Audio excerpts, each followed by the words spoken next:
Welcome, I'm Steve Tavares. Welcome to East Bay Insiders TV. It's election day in Oakland. Oakland voters will decide the next occupant of the mayor's office, select a new city council member in District 2, and decide whether to approve a 0.5% sales tax increase. With me today is our first ever guest. He's a former communication director under Oakland Mayor Libby Schaaf and now a highly sought after media relations consultant. Please welcome Justin Berton of Berton Media. Thank you, Steve. I feel like the Ricky Henderson. I'm leading off on East Bay Insiders TV. The honor is mine. And like Ricky Henderson, you remember, always would lead off homers. Yeah, from the crouch. So the Oakland mayor's race was supposed to be an easy one for Barbara Lee, but Lauren Taylor appears to have made a race of it. So how did we get Justin Berton of Berton Media? How did we get from a blowout potentially to a tight affair today on election day in Oakland? Yeah, I think there's a couple of factors in play here, Stephen. First, we may have just had too high expectations for Barbara Lee. You know, I know she lives under this icon status. She's a beloved Oaklander. I voted for her many times, as has 90% of my fellow neighbors. So when you hear she's jumping into the mayor's race, it feels like a done deal. Our expectations might have been placed too high. The second part is that Lauren Taylor's run a hell of a campaign. You cannot fault the guy for not having the hustle. You know, I know he had this life-changing medical condition.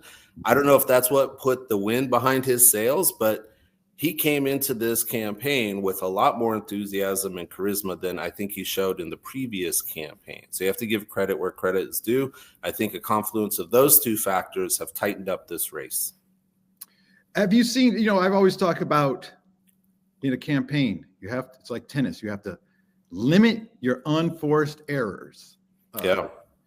On the hand, it looks like, you know, they're not perfect campaigns, but Lauren Taylor's has had the fewer amount of unforced errors. Barbara Lee, can you maybe break down some of those errors and Yeah. Well, I think, you know, anybody who follows sports like the both of us do knows if you want to pull off an upset, you need a couple elements. One is you have to play the game of your life and commit very few turnovers. Two, you need the other team to make big mistakes, stumble, maybe a key injury.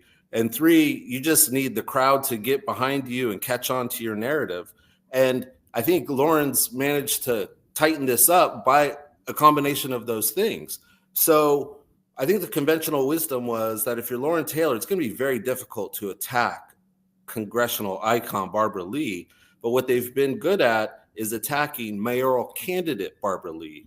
So in some of their ads that pointed out some of her media flubs where she said she didn't know how to, you know, she admitted to not knowing a lot about how to run a city, or she didn't know, you know, she misspoke about the size that of public safety that we takes over our budget. You know, he punched her on the nose as a candidate who doesn't know much about Oakland, and that's fair game.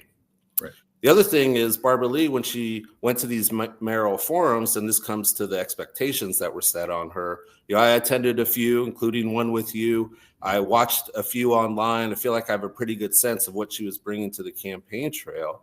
And she just wasn't able to shake a lot of the allegations that she knew this job, you know, the granular details, and she had a point-by-point plan of how she was going to execute. And so when she spoke in her high, lofty, top-level high remarks and sort of vague, you know, I want to increase revenues and decrease expenditures, it wasn't hitting with all the rooms that it needed to hit with.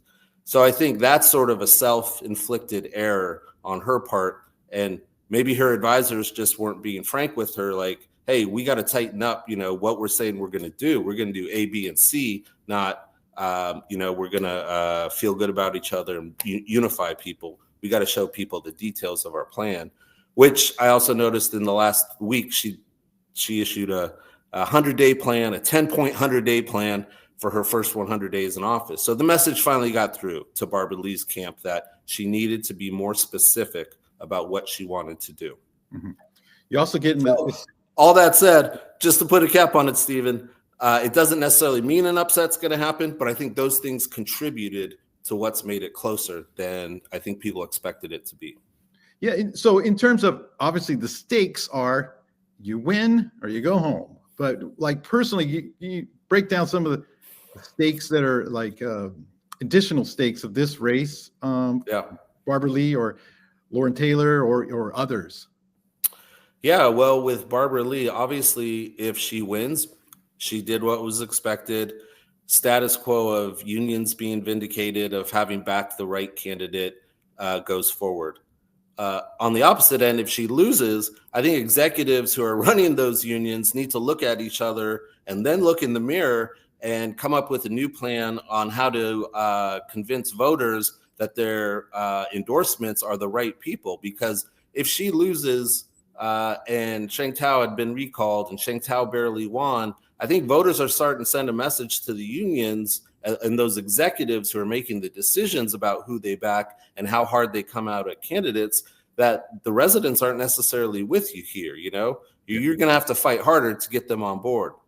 In Lauren Taylor's case, it does feel like a little bit of you win, you have a governing career, you're in the House, and you can effectuate your plan at the mayoral level, and if there's something down the road, you can think about it. But if you lose, it's going to be really difficult to get into electoral politics again, although there might be governing positions that he would be fully capable of.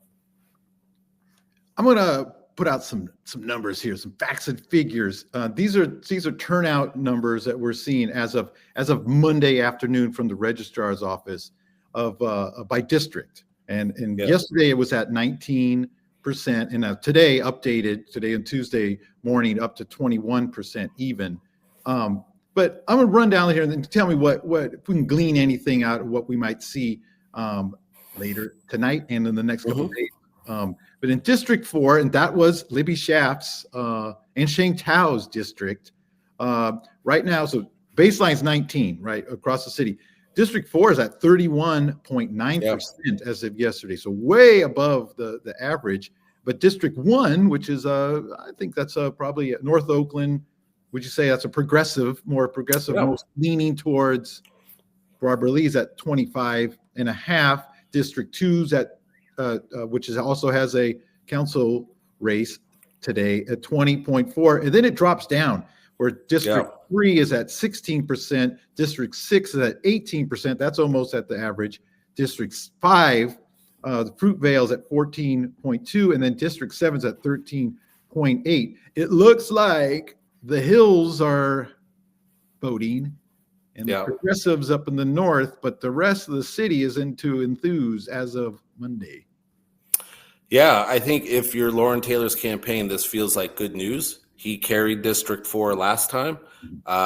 Everything suggests that moderate voters vote early, more progressive and younger voters vote later. So if you're looking at those numbers and you're Lauren Taylor, you're feeling pretty good.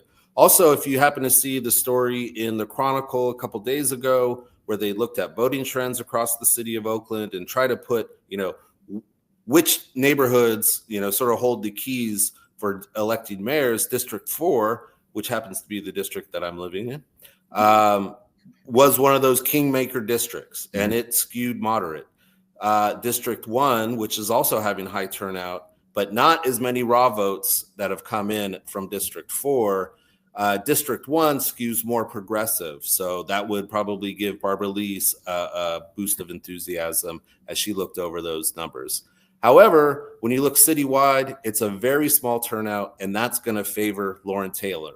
Barbara Lee, that name recognition, that is just a great value proposition for her. That's something, if you're running a citywide race in a regular election during the fall, and you're Barbara Lee, of course, that's great. You want a high voter turnout, but if you're Lauren Taylor, you'd probably prefer a smaller turnout, but a great turnout from District 4. So let's switch gears to District 2, which hasn't gotten much press, and even from me, bit of a snoozer. That's why. But what we have a situation here where if you love ranked choice voting, this is the race for you, because it looks like this is going to be something a race that's going to be acutely decided by ranked choice ballot. It has Charlene Wong, who is she ran for the at-large race last fall, and did surprisingly well, I believe. Yeah. Right, a good fundraiser, for a first-time. And very impressive at the forums that I saw her at in the room. Came off with a lot of energy and what felt like a lot of fresh ideas and a lot of enthusiasm to implementing plans. So yeah, strong candidate. Would you say if I just told you who the results of this race, and I just told you first, District 2 was won by Charlene Wong, would you say that would suggest won the mayor's race? From the way I look at it, it would suggest that Lauren Taylor, and it would also suggest that no on Proposition A, Measure A, had failed.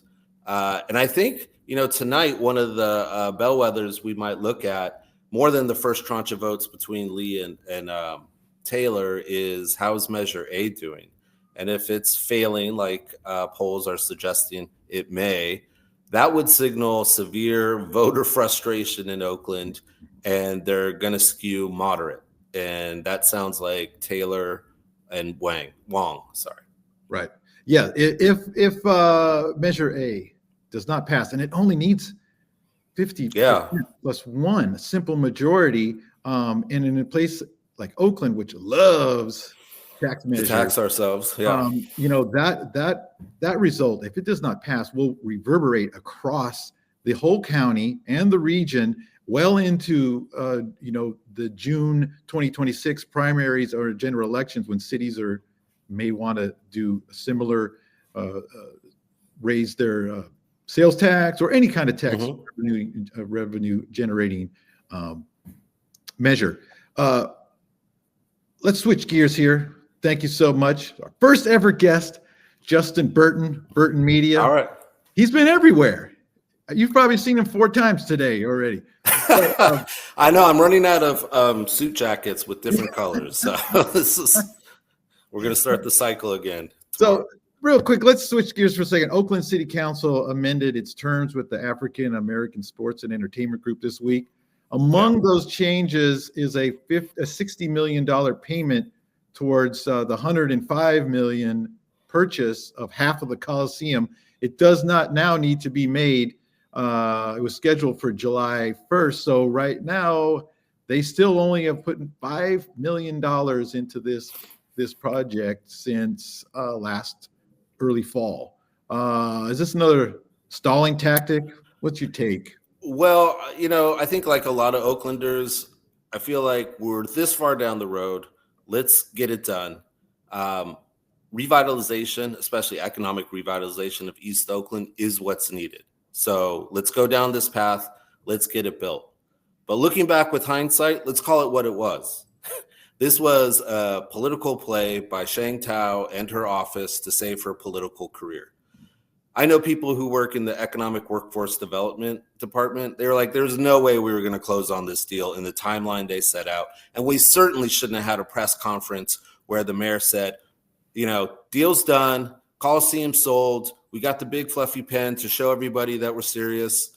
That they were way out over their skis on that. And looking back at that probably that kind of mindset that would go out and announce a deal is being done to save the budget is the kind of mindset that led to the recall, that led to people losing confidence in her administration, the choices they were making, the messages that they were communicating, that led to all of that sort of crumbling down.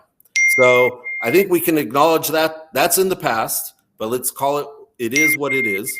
And going forward, we're going to have to get the deal done, because we can't go 2 years waiting on money from this group to start developing, because the development is going to take 5, 10, 15, 20 years. We might not even be here to see it and enjoy it, Steve. So the faster this deal gets done, the better chance we have of enjoying it. Are you referencing like cholesterol or high blood pressure? We won't be here to see it done. Is that what you're I don't know. Do you hear that ringing? Is that me or you? There's a bell going off. I don't know if that means like my time's up. Well, actually, it is, sir. But thank you so much, man. This is historic, and I see you got your books out. Yeah. And people will be zooming in to see what you're reading.